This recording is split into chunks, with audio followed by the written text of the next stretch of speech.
Yelira Mean had not spoken aloud in 301 days. There was no one to speak to on the skeletal remains of Outpost 472, a once-forgotten deep space monitoring station hovering at the edge of the Orion Reaches. The outpost was dead, decaying in silence, orbiting a star that flickered like the final breath of a dying god. She hadn't intended to stay here. She'd come to the station looking for data, records, anomalies, ghost transmissions, anything that could explain what had happened over a decade ago. What had happened to her daughter? What had happened to them? But the moment she'd set foot on this station, she knew she wouldn't leave. Not until she found the truth. She'd turned the air recycling to half capacity. The emergency lighting was always in low mode. Her boots rarely made noise on the metal floors because she moved like someone expecting to vanish at any moment. She was a diplomat once, known for eloquence, for charm, for lighting up tense rooms with that curved voice of hers. Now she barely recognized the shape of her own mouth in the mirror. Her face had changed. Hollowed. The soft opaline hue of her skin had faded under years of isolation. Her eyes, once praised for their brightness by nobles and traders alike, had dimmed to the blue of glacier water left too long in the dark. All this, because of her. Because of Sira. She had been 9. A whirlwind of laughter, always trying to peek into her mother's data scrolls, always asking questions about stars, maps, love, war. Always wanting stories. The day of the Lis Vale bombing, Sira had been on an embassy-sponsored field trip. The children's transport shuttle had entered orbit normally. Minutes later, an explosive anomaly vaporized everything in a 1.4-kilometer radius. They told Yelira it was an accident. A malfunction. A tragic event. But she'd seen the reports before they were scrubbed. A second ship. No registration beacon. No energy trail that made sense. The shuttle hadn't malfunctioned. It had been erased. And her daughter had vanished with it. Yelira had screamed. She had demanded. Threatened. Pleaded. And that was the moment she'd stopped being Yelira Mean, chief diplomatic strategist to the Stellar Accord, and became a liability. Her questions disrupted the story. Her grief refused silence. Her need for the truth was too loud. Within a month, her clearances were revoked. Within 3, she'd been labeled a sympathizer of extremist factions. Banished. She never saw her husband again. Dalen Thao. Brave. Stubborn. Brilliant. He'd been a political theorist turned field operative for the Concorde. When the officials denied her everything, he took her hand one last time, kissed her forehead, and whispered.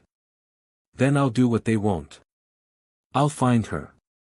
And he vanished. Years passed. No one answered. And now, here she was, living off recycled protein cubes and stale memories in a half-dead station that groaned with the weight of ghosts. Until today. The message came just after midnight cycle.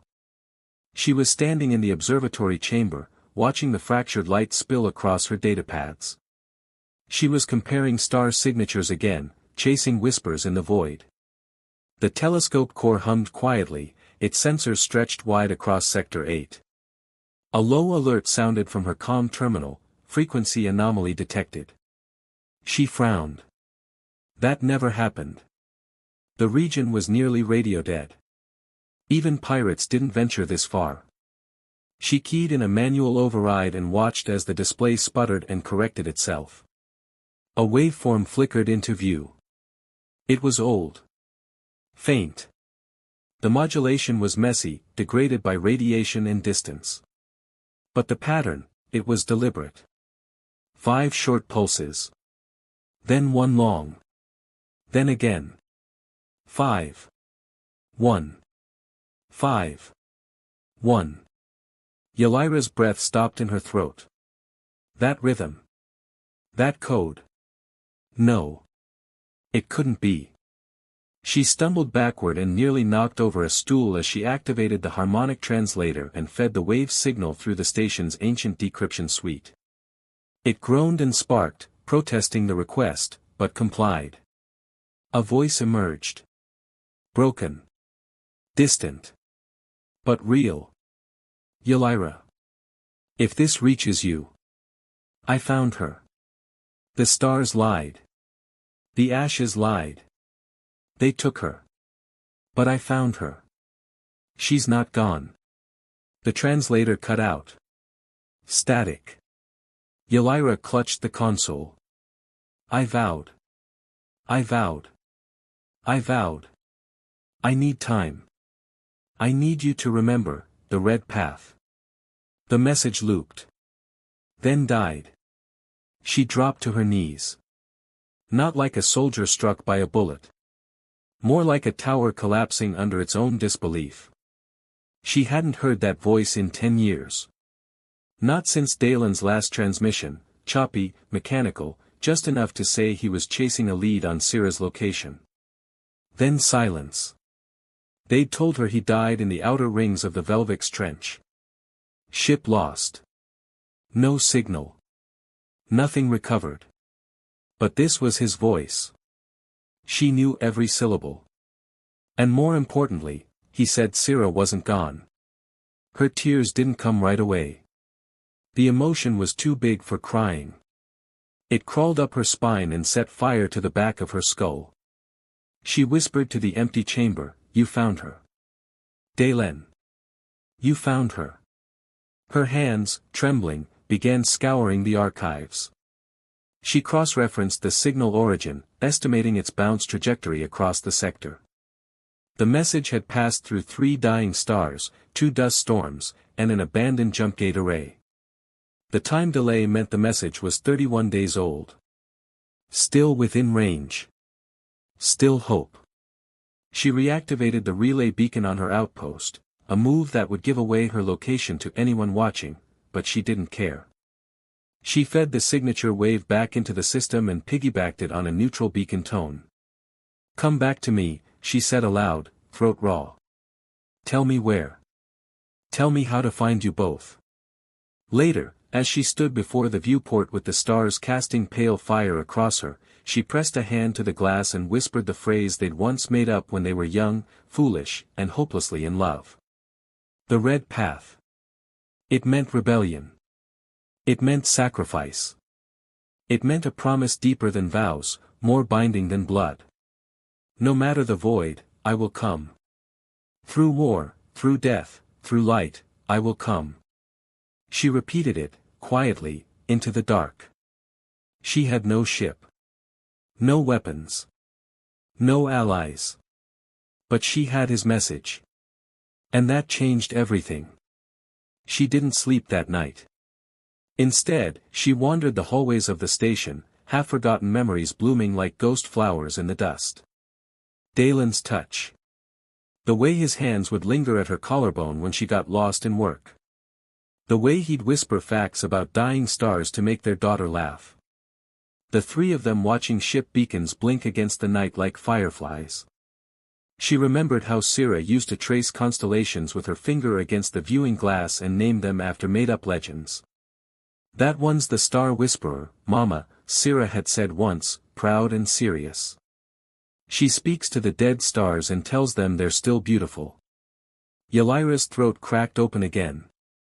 Maybe her daughter had become a whisper herself. But whispers carried. And Dalen had heard. Now she had 2. The next morning, if it could be called morning in a place where sun and shadow held no meaning, Yelira began preparations. She salvaged the old runner drone in the maintenance bay and set about modifying it. It would never reach jump speeds, but if she could link it to a nearby drift point, she could ride the gravitational slingshot toward the red sands. A dangerous, lawless quadrant where rumor claimed dissidents still hid in old starfields. She printed a hard map, no more trusting digital trails. She repurposed a plasma torch into a defensive tool and uploaded the last 2 years of intercepted military chatter into a neural disk. If she was going to cross the galaxy on a whisper and a vow, she would not go unprepared.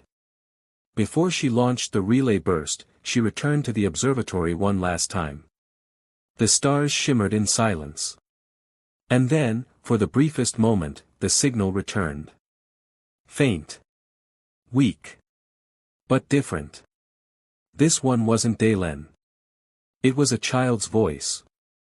Mama. Mama, are you out there? Yelira stopped breathing. They say you're dead. But I feel you. I remember your stories. I remember your hair smelled like firefruit. Please. I'm still here. I'm still waiting. She fell to the floor, arms wrapped around herself. I won't forget the red path. I promise. I won't let them win. I'll keep walking. I'll find you. I swear it by the stars. Mama. I'm going to make the galaxy tremble. Silence. Yelira's tears came then, quiet and endless. They hadn't taken everything. They hadn't taken her daughter's voice. They hadn't taken Dalen's promise. And so, when the station lights flickered one last time and the atmosphere sensors clicked red, Yelira stepped into her suit, keyed the drone ignition, and launched herself into the starless sea beyond Orion's reach. Because love doesn't ask for permission. And a mother with nothing left is a force no empire can cage. Caro Thal had learned two truths about the stars. The first, they burn even when no one's watching. The second, they never forget. He sat alone in the upper bridge nest of the Rovari Drift, a rusting mid-tier hauler repurposed into a rogue trading vessel. The others on the crew were still below deck, swapping contraband stories over fermented orchid brew. Caro didn't drink. Didn't speak much either. They teased him for being quiet, for always looking at the stars like they owed him something. But they didn't know what Caro knew. They didn't know the ashes weren't real. And they didn't know that his mother had never come home. His first memory was of a woman's voice, soft and certain, reading constellations into his ears as he lay against cold bulkhead panels on an escape pod older than the war itself. Orion is just a name, she whispered. The real stars don't need titles. They speak in pulses. You have to listen. That was the night they'd left the station behind. The explosion. The screams. The fire in the observation wing. The last thing Caro remembered was the feel of her hand pressed to his chest. Sleep now. Remember me in the quiet. And then nothing. He was found drifting weeks later near the wreckage field above Selver's Edge. The authorities didn't bother filing a full ID trace. Just another orphan from the war zones, born in the wrong quadrant at the wrong time. They named him after the pod's transponder signal, Caro. Thal came years later, when he found the encrypted pendant buried inside his blood-locked wrist implant. A name embedded in the encryption, Dalen Thal. No one believed him when he said he might not be an orphan. That somewhere, someone was looking for him. So he stopped telling anyone. And started learning to fly instead. The Rovari Drift was a heap of metal, patched together by desperation and thin promises, but Caro loved her. The captain, a grizzled Hetheri named Morave, had taken him in 3 years ago and paid him in silence and starlight. That suited him just fine. But lately, the stars had felt louder. There were signals again. Old ones. Ancient, even. They flickered across his console like dying whispers. He'd begun recording them, running them through the ship's dusty archival buffer. Most were junk, radiation echoes, ghost harmonics from scrapped satellites. But one signal kept returning. 5 pulses. 1 long. 5 again. He couldn't explain why it froze the blood in his chest every time he heard it. Until one night, as the ship glided across the azure drift, a starfield so blue it stained the hull sensors, he fed the waveform through an old translator stub. And a voice emerged. Yelira. If this reaches you. I found her. He stopped breathing. The name meant nothing to the crew. But to him, it sounded like a song half remembered in sleep. Like something from his past. He played it again. She's not gone. The ashes lied. I vowed. I vowed. That word, vowed, echoed like thunder in his mind. He didn't sleep that night. He barely moved. He played the signal over and over, cleaning the distortion, analyzing the angle of wave decay. The transmission was recent. 30, maybe 35 days old. Triangulated from the edge of the Orion Reaches. Near Outpost 472. A station officially decommissioned 20 years ago. He opened his pendant again. His hands shook. Inside was a single red crystal sliver, polished smooth. Not uncommon among spacer jewelry, just a memory stone. But Caro had never been able to unlock it. Until now. The moment he ran the voice print through the pendant's molecular signature, the stone pulsed. It opened. Projected into the air above his console came the image of a man in ambassadorial armor, dusty and half-faded with age. Dalen Thal. His father.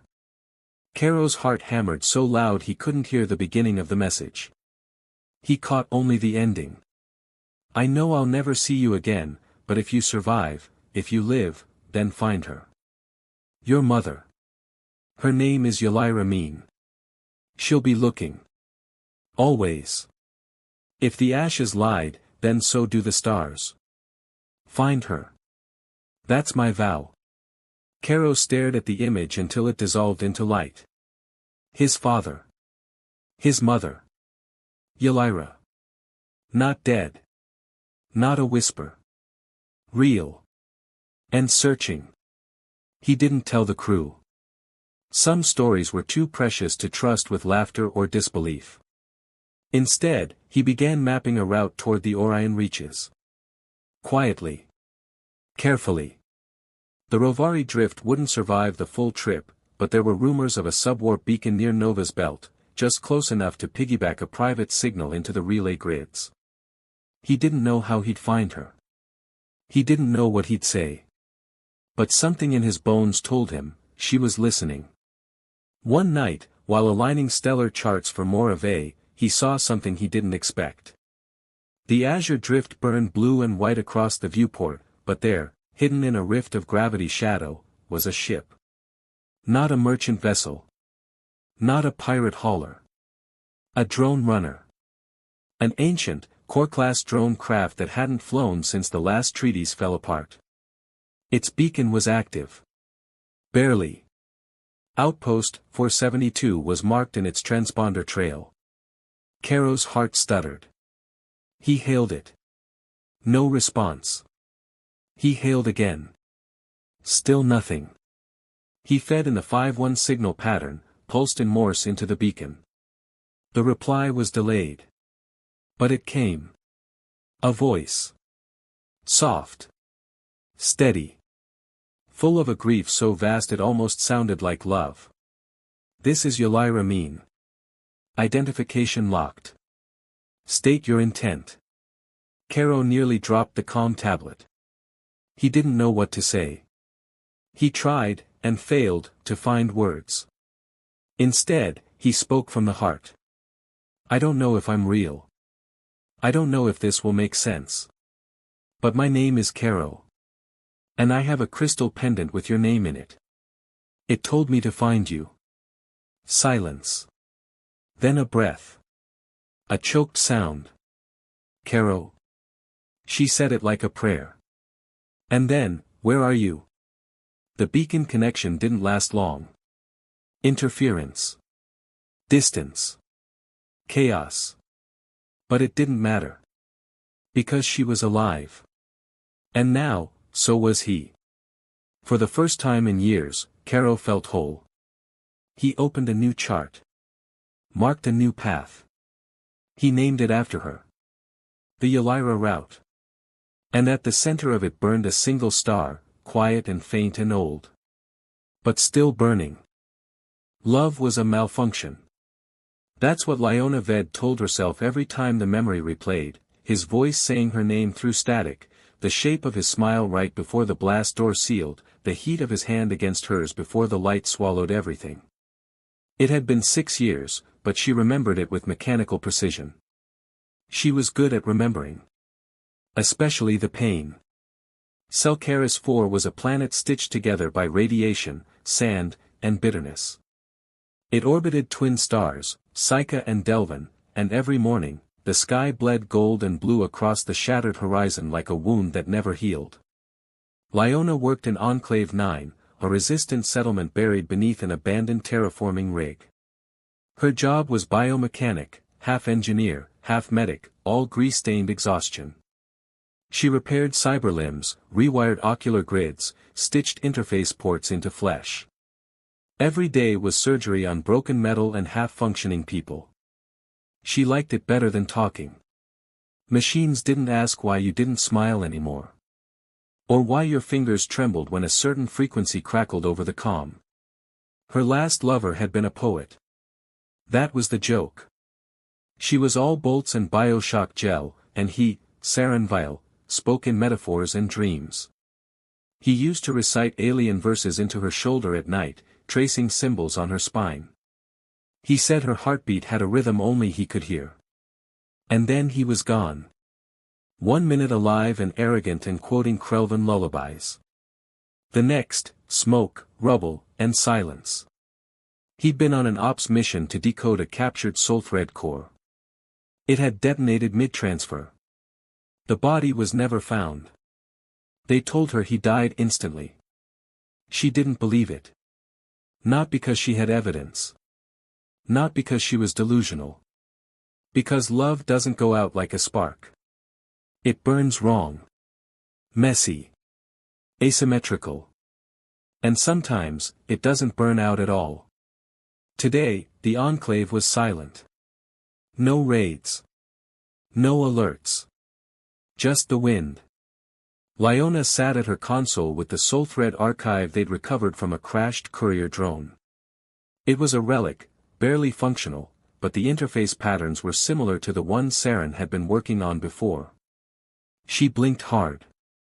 No. That was a memory. This was a job. Still, she felt it, the way her fingers slowed before opening the archive, as if touching a grave. She activated the core. Data unraveled. The soul thread, an encoded psychic map of memory, essence, emotional residue, flickered across her screen like static and thunder. And then came a voice. Her breath caught. If you're reading this, you're still alive. Or maybe I am. Or maybe both. This isn't poetry. Not today. She knew that voice. It didn't matter how distorted it was. She would have known it in a room of 1,000 ghosts. Saren. Lyona, I tried. I didn't know what would happen. I didn't know they'd trap me in the thread. They said it was safe. Said it'd be temporary. But the blast. I think I'm caught. Somewhere between thoughts. Between lives. But I feel you. She slammed her hand against the console, biting back a sob. You once told me love was circuitry, intelligent and selfish. You were right. Because all I've thought about in this quiet hell is you. Your hands. Your scars. Your voice when you're tired but pretending not to be. The transmission stuttered, then faded. But the resonance signature remained. Active. Somewhere. She spent the next 6 hours tracing the data stream. The signal wasn't local, it was bouncing through a psychic relay beacon installed in the Dead Vein sector. That sector had been quarantined years ago after a failed mining colony imploded under a gravity weapon test. No one went there now. Except someone was still transmitting from it. Someone caught in a half-life. Someone named Saren. She copied the coordinates. Loaded up her interface rifle. And told the Enclave commander she needed 3 days off. He didn't ask why. He knew that look. The shuttle was barely flight-worthy. A patched-together scout pod with one working stabilizer and a hull that rattled like loose bones. But she coaxed it to life and pointed it toward the twin suns. By the time she reached orbit, night had fallen on Selkaris 4, and the stars looked like strangers. It was a 6-hour jump to the dead vein sector. She didn't sleep. Couldn't. The voice was in her ears again, playing on loop. You once told me love was circuitry. She hated how right he was. The dead vein was darker than she remembered. A field of broken moons and failed engines. Planetary debris drifted like forgotten regrets. The psychic beacon pulsed faintly, its signature too familiar, too stubborn. Just like him. She docked manually. The station was barely holding pressure. But the soul thread archive was still running. She found it in the central chamber, wired into a biomass memory core that had once been part of a neurotemple's shrine. Now it pulsed like a dying heart. And as soon as she touched it, he appeared. Not in full. Not physical. Just a light echo. A shimmer. But it was him. His smile crooked. His shoulders tense like they always were when he knew she was mad. Took you long enough, the echo said. She stepped back, tears welling instantly. Saren. It's not a live connection, the echo added gently. But I left it open. In case you ever came. Her voice cracked. You said you loved me once. The echo didn't answer. Instead, it whispered. Do you believe in vows, Lyona? That word again. Vows. She remembered it now, how Saren had spoken once of a resistance family, far from Selkaris, one that had lost everything in a bombing. A woman named Ylira. A man who vanished. A child missing. And a vow made beneath dying stars. I said I'd help find them, Saren had told her. Because when love gets buried in ashes, it doesn't die. It waits. Now Lyona understood. This wasn't just about Saren. It was about a chain. A sequence.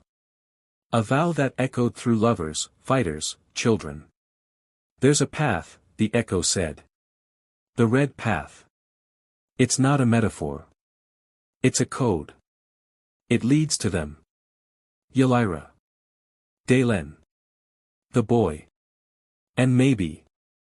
She stepped forward, whispering. Maybe you. The echo glowed brighter for one heartbeat. Then it faded. She copied the coordinates buried in the soul thread archive.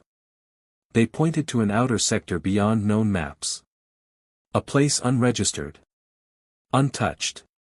And marked only with a label. Starfall's Edge. She didn't know what waited there. But she knew one thing. The red path was real. And she wasn't going to let it vanish again. When the blast hit, he thought he had died. There was light, white and cold, the kind that bleaches everything into silence. Then the heat, too fast to scream, too slow to escape. And then. Not death. Something worse. Saren Vale woke to echoes. Voices looping in fragments. Places half-formed. Memory stitched together by machine code.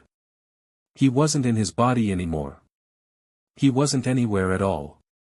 He was a strand of consciousness caught inside the soul thread archive, his last experiment, the one he swore could preserve a person's mind in case of physical collapse. He'd tested it on rats. Then on volunteers. Then, when the operation demanded a live subject, he volunteered. If it works, he'd told them, smiling at Lyona as he wired himself into the transfer seat, then I'll never forget you. Not even after the stars burn out. That was the last thing he said before the core exploded. Now he drifted. Through fragments. Through voices. The soul thread preserved his emotional resonance. His sense of self. His last known neural mappings. But it wasn't perfect. The more time passed, the more memory decayed, twisting into loops, errors, hallucinations. Sometimes he remembered things that never happened. Conversations that skipped backward. Lyona's face, but different, older, or laughing, or crying in ways he didn't recognize. He remembered the vow, though. Even now, lost in this half-existence, the word throbbed like a heartbeat inside him. The vow. It had started with a stranger. A diplomat named Dalen Thao, who had come to the underground memory exchange in hopes of preserving a single image of his daughter, gone, presumed dead in the Lis Vale bombing. Saren was working as a decoder then. A poet by heart, a technician by trade. He specialized in emotional preservation. He had helped widows relive last kisses, soldiers recall the faces of fallen comrades. But Dalen's request had been different. He didn't want comfort. He wanted clarity. If I die, Dalen had said, someone needs to remember what happened. That she didn't vanish by chance. That someone erased her. Saren had nodded. Recorded the neural trace. Stored it in a subcore meant for long-term memory vaulting. Then watched, months later, as Dalen vanished on a search mission. They said he was dead. But the subcore remained active. For her, Dalen had said, staring into the recorder with eyes full of steel and fire. Yelira. My wife. My vow is for her. And for the boy. He'll remember. One day. He'll carry it on. Saren hadn't understood the full weight of those words back then. Not until he met Lyona. Not until he fell in love. Not until he realized that vows don't end when your voice does. They echo. He wasn't alone in the threat space. The archive was crowded now, memories of others encoded into the same failing matrix. Some were just flickers, emotional scars left behind from prior users. Some were more. One of them spoke to him. You're Saren. The voice didn't sound digital. It sounded tired. Male. Worn. I remember you, it said. You were the poet. The one Dalen trusted. Saren tried to turn toward the sound. In thread space, turning was a metaphor. It meant directing memory flow. He found the source. It was Dalen. Or at least, a trace of him, uploaded before his final mission. A faded version. Less man, more echo. But the memory signature was intact. Dalen still remembered. Even now. I found her, the echo of Dalen said. Sira. She's alive. She doesn't remember everything, but she's strong. Smarter than I ever was. But Yelira never heard me. The transmission failed. So I left the signal in the stars. Saren felt like he was sinking through time. She'll come, Dalen said. And the boy too. Caro. My son. He was on a pod. They thought he died.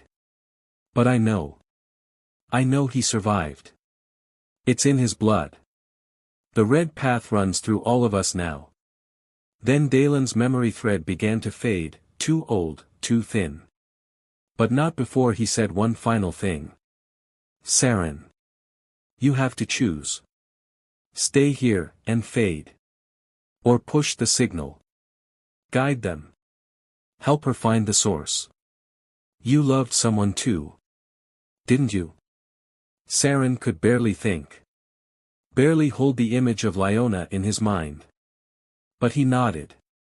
Or thought he did. Yes. He pushed. Against the boundaries of the archive. Against the decay.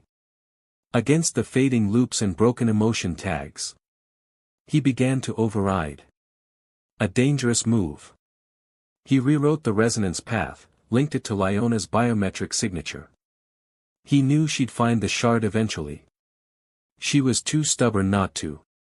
He recorded one final message. This isn't poetry. Not today. Lyona, if you're hearing this, then it means I'm still here. Somehow. I don't know what part of me remains.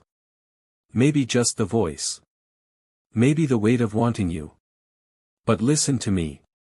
There's a planet. Hidden past mapped space. They call it Starfall's Edge. It's not a place. It's a convergence point.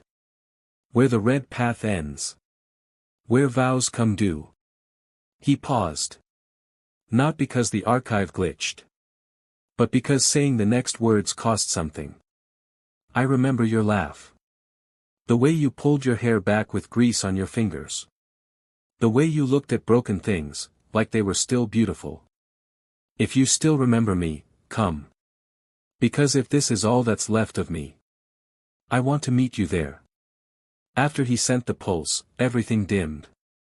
His memory threads unraveled slowly, safely this time, controlled. Like breath dissolving into air. He wasn't dying. Not exactly. But he was letting go of everything that didn't matter. The fear. The doubt. Even the pain. All that remained was the image of her face. And the echo of a promise whispered beneath twin suns. I'll find you. In a forgotten corner of the archive, two strands of consciousness brushed, like fingers. Saren. And Lyona. Not speaking. Just remembering. Just waiting. Because sometimes, love doesn't need to fight. Sometimes it just needs to be found.